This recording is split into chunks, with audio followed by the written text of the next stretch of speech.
ब्राह्मण को भोजन नहीं करा पा रहे हैं, मान लो आप गौ माता को रोटी नहीं दे पा रहे हैं, श्वान को भोजन नहीं दे पा रहे, कौवे को भोजन नहीं दे पा रहे हो, और मान लो गया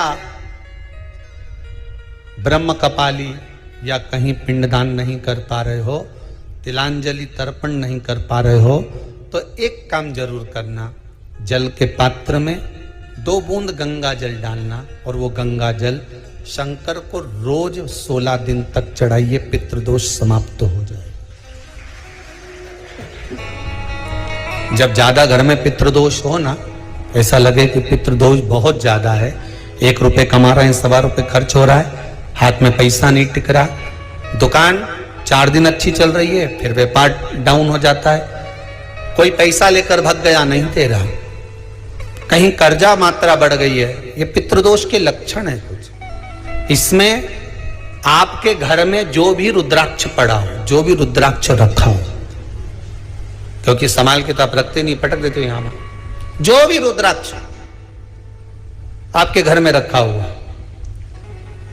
एक पानी के पात्र में उस रुद्राक्ष को डाल दीजिए, उसमें 1 चावल का दाना डाल दीजिए। महाराज, परिंदा जहां होता है, मटका, हंडा या रसोई घर में आपका जो पानी भरने का स्थान होता है, जिसको आरो वारो क्या क्या लगा के रखते हो, उसी के कहीं पास में उस कलश को रख दीजिए, ऊपर से उसको ढक दीजिए। शाम के समय, सुबह रखा 10 बजे से 12 बजे के बीच में, शाम के समय प्रदोष काल में भगवान शंकर का नाम स्मरण कर कर, ओम नमः शिवाय बोलकर, श्री शिवाय नमस्तुभ्यम बोलकर, या महामृत्युंजय मंत्र का स्मरण कर कर, या गायत्री मंत्र का स्मरण कर कर, जो मंत्र आपकी बुद्धि में, विवेक में समाहित हो, उस मंत्र का नाम लेकर राम कृष्ण हरि जो बोल सकते हो, एक घी का दिया अवश्य प्रज्वलित करें, लंबी बाती का। कौन सी बाती का? फूल बत्ती का नहीं, गोल बत्ती का नहीं, लंबी बाती का। बत्ती का मुख दक्षिण की ओर, कहां पर होना चाहिए? दक्षिण की ओर, ना पूरब, ना पश्चिम, ना उत्तर। बत्ती का मुख कहां हो? दक्षिण की ओर। जैसे श्राद्ध पक्ष में ब्राह्मण को जब भोजन कराते हैं तो ब्राह्मण का मुख श्राद्ध पक्ष के भोजन कराते समय अगर पूरब, पश्चिम और उत्तर का होता है तो श्राद्ध के भोजन का फल नहीं मिलता, उसका मुख दक्षिण का होता है। तो हमारे घर के जितने भी पितर उस तिथि में गए होते हैं, सबको उसका भाग मिल जाता है और पितृदोष समाप्त हो जाता है। इसलिए ब्राह्मण का मुख श्राद्ध पक्ष में भोजन कराते समय दक्षिण का होना चाहिए।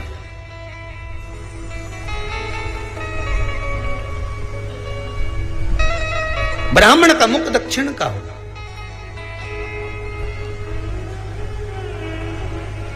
यहां तक शास्त्र कहता है, महाराज अगर गौ माता को श्राद्ध पक्ष में अगर भोजन दे रहे हो तो गाय का मुख अगर दक्षिण का है, गाय का, आपका मुख भले उत्तर का हो, गाय का मुख दक्षिण का हो, आपका मुख भले पूरा पश्चिम नहीं का, गाय का मुख अगर दक्षिण में है, अगर आपने दक्षिण में गाय को खड़ी कर रखा है और दक्षिण में उसका मुख और आप भोजन दे रहे हो, तो शास्त्र कहता है कि किसी पिंड की जरूरत नहीं पड़ती, गाय स्वतः कल्याण कर देती है, गौ माता स्वतः कल्याण कर, दक्षिण मुखी हो। तो दिए की जो बाती का मुख कहां होना चाहिए? दक्षिण का। और दक्षिण का मुख होना चाहिए।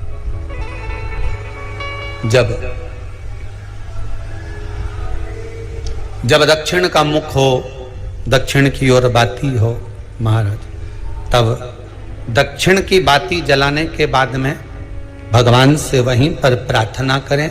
जो कलश रखा है उसके ऊपर जो प्लेट रखी है, ढका गया है, वहां अपना सीधा हाथ रखें और अपने पूर्वजों का, अपने पितरों का स्मरण करें कि मेरे धन को लेकर कोई चले गया, मेरा व्यापार ऐसा चल रहा है, मेरा घर में बच्चों का विवाह नहीं हो रहा, या घर में इतनी अशांति है, या तकलीफ है या कष्ट है, ये सब का स्मरण कर कर उस कलश को रात्रि भर रखे रहने दें। सुबह स्नान आदि करने के बाद फिर एक घी का दिया दक्षिण की ओर लगाकर सुबह 10 बजे से 12 बजे के बीच में उस जल को शिव जी को समर्पित कर कर आ जाएं और वो रुद्राक्ष लेकर वापिस सजाएं। महाराज वापिस सजाइए, उस रुद्राक्ष को अपने घर में रख दीजिए। वर्ष भर वो रुद्राक्ष आपको कभी बीमारी से नहीं घिरने देगा, कभी किसी जगह खड्डे में नहीं जाने देगा, वो उन्नति की ओर ही बढ़ाएगा। भले कोई भी रुद्राक्ष हो, 1 मुखी से लेकर 14 मुखी, 20 मुखी, 18 मुखी, जो रुद्राक्ष आपके पास में, आप तो उसका स्मरण करिए। आप उसका स्मरण करें। आपको लगता है कहीं कहीं कि मेरे पितृ मुझ पर क्रोध कर रहे हैं, आपको कभी कभी लगे कि मेरे ऊपर पितृ दोष लगा हुआ है या पितरों का श्राप लगा हुआ है, या हमारे यहाँ पर लोग अधोगति में ज्यादा मर जाते हैं, हमारे यहाँ ये काम ज्यादा हो जाता है, तो निवेदन है, श्राद्ध पक्ष चल रहा है, प्रयास करिएगा। एक चावल की कटोरी में, कटोरी के अंदर थोड़ा सा चावल रख लीजिए कच्चा, उस चावल की कटोरी में एक बेलपत्र, थोड़ी सी दुर्वा बांधकर पानी का मटका, परिंडा या जहां अपना रसोई घर में जल रखते हो, उस कटोरी को वहां पर 2 दिन 3 दिन तक रख दो। वैसे तो 16 दिन रखो ज्यादा अच्छा था, पर जो दिन अपने को मालूम है 2-3 दिन उसको रख दीजिए। घी का दिया लगाइए। 3 दिन के बाद में उस दुर्वा को, उस बेलपत्र को शिव बाबा को समर्पित कर दो। चावल पूरे घर में घुमाने के बाद चिड़िया को या नदी में या किसी जीव को प्रदान कर दो। महाराज पितृदोष के निवारण का सुंदर तरीका। कल आपको वो काम नहीं हो रहा है, बहुत दिनों से आप प्रयास कर रहे हो और काम अटका पड़ा हुआ है, तो प्रयास करना। जल के पात्र में थोड़ा सा शहद, गंगा जल उसमें डालकर, ये जो श्राद्ध पक्ष चल रहा है, जिस समय पर, जिस श्राद्ध पक्ष के अंतर्गत, श्राद्ध पक्ष में एक पात्र में जल लेकर उसमें थोड़ा सा शहद, गंगा जल डालकर भगवान शंकर को कुंदकेश्वर महादेव के नाम से, कौन से महादेव? कुंदकेश्वर, क्योंकि विदल और उत्पल इन दोनों असुरों ने, राक्षसों ने जब बहुत उपद्रव मचाया, अब ठीक है, जब बहुत उपद्रव मचाया, तब माता जगतजननी के कहने पर कुंदुक का प्रहार कर कर इन दोनों राक्षसों का संहार करा था। तो शिव जी का नाम कुंदकेश्वर पड़ गया था। क्या नाम पड़ा था? कुंदकेश्वर। कहते हैं बहुत बांधाओं में जब व्यक्ति पड़ जाता है, बहुत बांधाओं में जब व्यक्ति चला जाता है, कुछ ना कुछ समस्याओं में जब व्यक्ति फंसा रहता है, पड़ा रहता है, तो कुंदकेश्वर महादेव का स्मरण करना चाहिए। एक प्रयास और करना, छोटा सा प्रैक्टिकल करने में क्या जाता है। दुकान पर ग्राहक नहीं आ रहे ना, आधा घंटा हो गया कोई ग्राहक नजर नहीं आया, फालतू बैठे हो ना दुकान पर, जब ग्राहक नहीं आता तो फिर ही हो। तो एक काम करो, कोई भी जरा सा हाथ में पानी लेकर कुंदकेश्वर महादेव के नाम से 51 बार, 21 बार बोलकर, 11 बार बोलकर वो पानी को दरवाजे पे छीट दो। आधा घंटा, ज्यादा से ज्यादा 20 मिनट, आधा घंटा 30 मिनट नहीं लगेंगे और ग्राहक प्रवेश करना प्रारंभ करें। प्रैक्टिकल करने में क्या जाए। अब ई में कहीं घटा तुम्हारा कि कि पानी घट गया, कि बोलने से कुंदकेश्वर महादेव का नाम लेने से जीवान घट गई, कुछ घटा? फायदा तो तुम्हारा ही हुआ। कुंदकेश्वर का नाम, कोई काम अटक रहा है, शहद जल के पात्र में डालिए और थोड़ा सा गंगा जल डालकर इसी श्राद्ध पक्ष में किसी भी दिन जब तुम्हारा मन पड़े तब शंकर जी को समर्पित कर और साथ में एक लोटा पानी, एक कलश जल का अलग से लेकर जाओ। जब शहद का जल शंकर जी को समर्पित कर दो, उसके बाद सादा जल शंकर जी को अवश्य समर्पित करके। शहद का जल बांधाओं को हर लेता है, बांधा को हरता है।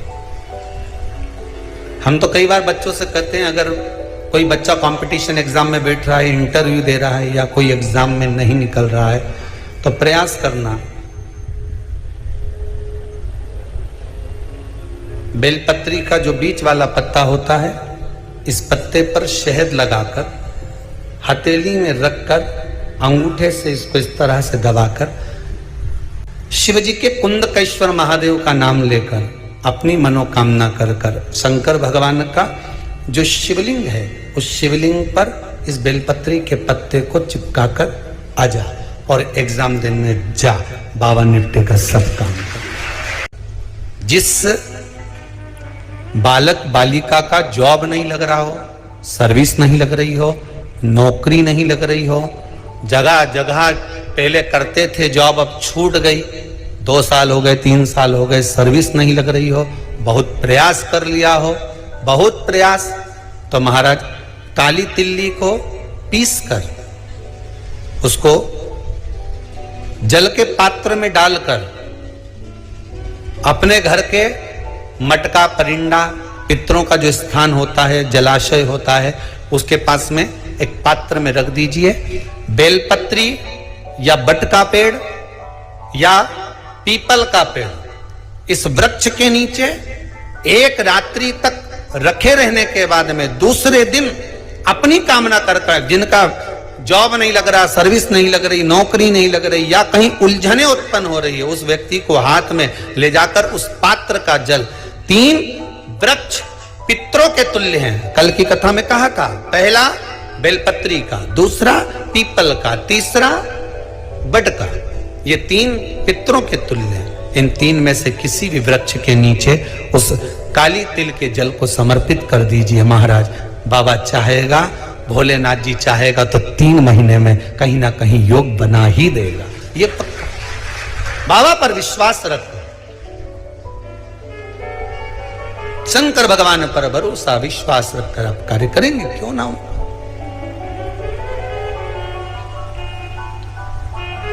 श्राद्ध पक्ष में महाराज पीपल के पेड़ के नीचे मात्र काली तिल्ली का पानी ही डाल देने से पितृदोष का निवारण हो जाता है। किसी लड़के की लड़की की विवाह शादी नहीं हो रहा हो, मंगल विवाह नहीं हो रहा हो, पानी के लोटे में थोड़ा सा काला तिल डालकर श्राद्ध पक्ष में पीपल के पेड़ के नीचे चढ़वा दीजिए महाराज। पितरों की शांति होती है, घर में मंगल कार्य होता है, मंगल कार्य हो जाता है, पितृदोष का निवारण होता है।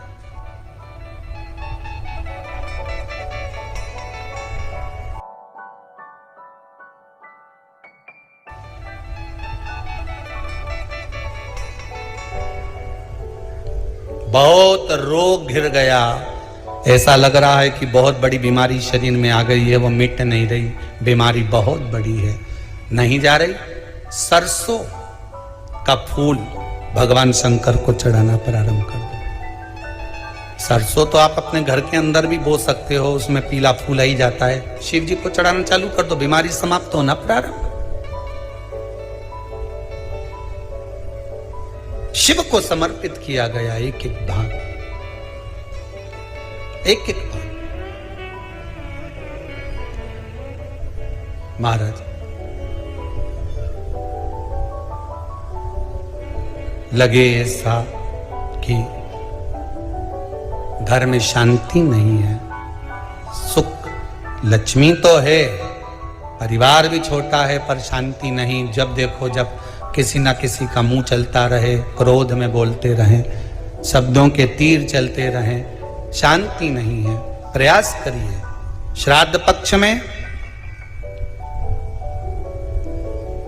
जिस समय पर ब्राह्मण को भोजन करने के लिए बिठाएं या श्राद्ध पक्ष के अंतर्गत ब्राह्मण जब घर में भोजन ग्रहण कर रहा हो उस समय पर थोड़ा सा कोई सुगंधित पदार्थ, इत्र आदि, पानी के मटके के पास, परिंडे के पास में, जलाशय के पास में उस इत्र को थोड़ा सा कोई रुई में रखकर छोड़ दीजिए। घर में कभी क्लेश नहीं हो सकता, शांत का माहौल हो जाए। पितृपक्ष में किया जाए, पितृपक्ष। और एक बात और अच्छे से ध्यान रखिएगा, आप ब्राह्मण को भोजन कराएं ना कराएं, आपने धूप छोड़ी ना छोड़ी वो पता नहीं, गाय को रोटी दी ना दी, स्वान को भोजन दिया ना दिया, कौवे को भोजन दिया ना दिया, चलेगा। पर जिस दिन अमावस्या के दिन पितृपक्ष समाप्त हो उस दिन प्रदोष काल में, प्रदोष के समय पर, प्रदोष काल में शाम के समय पर जाकर किसी भी नदी, तालाब, बावड़ी, कुआं, कहीं ना कहीं जो आपके पास में हो वहां पर एक घी का दिया, बत्ती का मुंह दक्षिण की ओर कर कर अवश्य जला कर जाना। सारे पितृदोष समाप्त हो जाएगा, सारा पितृदोष समाप्त। अमावस्या के दिन किसी भी जलाशय के पास में, नदी, तालाब, बावड़ी, कुआं, जो आपके शहर में, आपके गांव में, आपके नगर में हो वहां जाकर लगा दे। अगर नदी, तालाब, बावड़ी, कुआं नहीं है तो पीपल का वृक्ष हो या बेलपत्री का वृक्ष हो या बट का वृक्ष हो, उसके नीचे लगा दो प्रदोष काल में। पर अमावस्या के दिन लगाएं जरूर। क्यों? क्योंकि अमावस्या 16 दिन तक पितृ मृत्यु लोक में आने के बाद में भोजन ग्रहण करते हैं। अमावस्या के दिन पितृ शाम के समय प्रदोष काल में शंकर भगवान का नाम जाप कर कर नदी, तालाब, बावड़ी पर पानी पीने जाते हैं। वहां से जल का आचमन कर कर पितृ अपने लोक को चले जाते हैं प्रदोष काल के समय पर। इसलिए प्रदोष काल में जलाशय के पास में, बावड़ी, कुआं, नदी, तालाब के किनारे पर दिया लगाया जाता है दक्षिण की ओर मुख कर कर बत्ती का। तो पितृ आशीर्वाद देते हुए जाते हैं कि फलो फूलो, आगे बढ़ो, उन्नति करो, तरक्की करो। ये पितरों का आशीर्वाद रहता है, पितरों का वर रहता है। आप देंगे उसको मिलेगा। कुछ करा ना करा, फिर अमावस्या के दिन, जिस दिन पितृपक्ष समाप्त हो उस दिन दिया दक्षिण की ओर बाती का मुख कर कर लगा। महाराज एक बात बहुत अच्छे से समझ लीजिए, जिसके घर में क्लेश होता हो, अशांति रहती हो, क्लेश रहता हो या छोटी छोटी बात पर विवाद चालू हो जाता हो, या पति पत्नी में, परिवार में, सास बहू आदि कादिक में कहीं ना कहीं कुछ अगर विवाद रहता हो तो शास्त्र कहता है ऐसा बेलपत्री की डंडी रहती है ना, बहुत ध्यान दीजिएगा महाराज। श्राद्ध पक्ष की कथा चल रही है, शिव महापुराण आज विराम की ओर है, ध्यान दीजिएगा। जैसे ये बेलपत्री की जो डंडी होती है, डंडी का जो भाग होता है बेलपत्री की, ऐसा बेलपत्री की 7 में पार्वती का स्मरण कर कर नंदी के, जो नंदी होता है, नंदी के राइट भाग में, नंदी का एक पांव ऊंचा होता है, आपने देखा होगा आगे का पांव ऊंचा होता है, बैठते समय नंदी का एक पांव ऊंचा है, एक पांव नीचे की ओर जाता है। तो नंदी का जहां पांव ऊंचा है उस ऊंचे पांव के पास में बैठना है। कच्चे सूत पर उस बेलपत्री के जो 7 गुच्छ हैं, 7 जो बेलपत्री के भाग हैं, 7 बेलपत्री हैं, उसको अपना नाम गोत्र स्मरण कर कर उस कच्चे सूत को लपेटना है। महाराज लाल कलर का चंदन उस बेलपत्री के पत्ते में जो अग्रभाग होता है, सबसे आगे का भाग, 7 में लाल चंदन लगाना है। महाराज उस चंदन को लगाकर आप प्रदोष के दिन, प्रदोष काल में शंकर भगवान को समर्पित अगर करते हैं तो जिस घर का गोत्र बोला है उस घर में कभी क्लेश नहीं हो सकता, वो शांति का अनुभव है, उसमें क्लेश नहीं हो सकता। एक धागा होता है पक्का धागा, एक धागा होता है कच्चा धागा। बहुत ध्यान दीजिएगा महाराज, पक्के धागे से नहीं लपेटना सफेद। कच्चा जो धागा पीपल में, बड़ में या आंवला आदि में जो हम लोग लपेटते हैं पूजन करते समय, वो कच्चा धागा, कच्चा धागा। और एक बात और आपको कहने, ध्यान दीजिएगा, अगर मान लो किसी पति पत्नी का तलाक तक की नौबत हो गई और तलाक नहीं कराना है, आपस में वापिस प्रेम बढ़ जाए, छोरी वापिस घर में रहे, बेटा उसको रखे, बहू रहे, आपस में प्रेम बढ़े, वो भले मायके चली गई हो, वो भले लड़का छोड़कर चले गया हो, अकेली रह रही हो और चाहती है कि मैं पति के साथ रहना है, तलाक नहीं होना चाहिए, हम दोनों में प्रेम रहे, वो संभाले मेरे को भी और मैं भी आदर करूं, वो भी आदर करे। तो मेरा निवेदन है, कच्चा जो सूत होता है, कच्चा जो धागा होता है, नंदी के ठीक पीछे बैठकर कोई साथ में आपके परिवार का कोई व्यक्ति चले जाए और हस्तकमल को, जिसको अपने परिवार में वापिस रहना है, उस स्त्री हो या पुरुष हो, दोनों में से कोई भी नंदी के पीछे बैठकर सोमवार की जिस दिन अष्टमी पड़े उस दिन नंदी के पीछे बैठकर हाथ को ऐसा बंद करना है, हाथ में एक बेलपत्री रखना है, सीधी सीधी बंद कर कर 7 बार उस हाथ पर कच्चा सूत लपेट देना है, उस सूत को वापस निकाल लेना है, बेलपत्री के साथ में, और बेलपत्री को तो अपने पास में रखना। सबसे पहले माता पार्वती का जो हस्तकमल ऐसा होता है शिव मंदिर में, उस हस्तकमल में वो सूत जो आपके हाथ से निकला है वो उसमें डाल देना है, माँ जगत जननी से प्रार्थना कर कर, और जो बेलपत्री आपने संबंध को जोड़ने के लिए अपने हाथ में ली है वो शंकर भगवान के कटी भाग में, फिर निवेदन करूंगा कटी भाग को समझ लीजिए। ये शिवलिंग रखा है, जहां पर शंकर भगवान का शिवलिंग, माता पार्वती जी के हस्त कमल पर जो शिवलिंग रखा है, ये भाग कटी भाग कहलाता है। इस जगह पर जहां शंकर और पार्वती का मिलन हुआ है, उस जगह पर उस बेलपत्री को रख देना है। महाराज ज्यादा से ज्यादा 3-4 महीने लगते हैं, दोनों में वापस प्रेम बढ़ जाता है, दोनों एक हो जाते हैं। तलाक तक बात चल भी रही हो तो तलाक समाप्त हो जाता है, प्रेम, करुणा, आसक्ति, स्नेह बढ़ जाता है। संबंध टूटने की कतार पर एक बार माता पार्वती को समर्पित तो करो अपना संबंध कि मां अब तुझे नहीं भाना। माना मैंने अपशब्द कह दिया होगा, माना मेरी गलती होगी, थोड़ी गलती उनकी भी होगी, पर दोनों की गलती है मां, अब इस संबंध को तुझे निभाना। जब कच्चा सूत माता के हाथ में रखो तब माता को विनती करना, इस संबंध की डोरी अब तेरे को दे दी, दीन बंधु दीनानाथ मेरी डोरी तेरे हाथ। अब ये डोरी मैंने तुमको दे दी, अब ये संबंध आपको निभाना है, अब ये संबंध में